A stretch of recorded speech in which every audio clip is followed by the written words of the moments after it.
Le contrôleur V-Touch offre un écran tactile intuitif et convivial pour faire fonctionner vos barrières pour signaleurs. Pour ouvrir ou fermer la barrière, vous pouvez utiliser la manette sans fil ou le contrôleur V-Touch. En mode radio duo, une seule barrière peut être ouverte.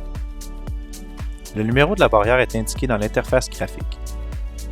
Pour ouvrir la barrière avec la manette sans fil, il suffit d'appuyer sur le bouton du haut pour ouvrir la barrière numéro 1 et le bouton du bas pour la barrière numéro 2. Pour fermer la barrière, appuyez tout simplement sur le bouton du milieu de la manette sans fil.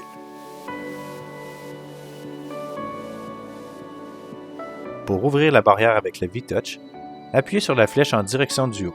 Vous remarquerez le changement de couleur au jaune. Pour fermer la barrière, appuyez sur la flèche en direction du bas sur le V-Touch. Vous remarquerez le changement de couleur au rouge. En mode déploiement, il est possible d'uniquement contrôler la barrière locale. En mode activé du haut, il est possible d'ouvrir et fermer l'autre barrière. L'association des barrières pour signaleurs permet d'associer des unités en duo qui n'ont pas été expédiées de l'usine ensemble. Sur l'unité secondaire, appuyez sur le bouton Options de l'écran tactile. Après avoir sélectionné Options, sélectionnez Association d'unités. Une fois dans ce menu, sélectionnez Secondaire et confirmez.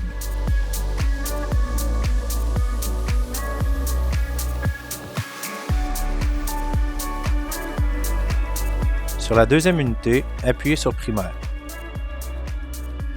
Cela détectera le numéro de série de toutes les unités actives autour de la remorque. Sélectionnez celui que vous souhaitez utiliser.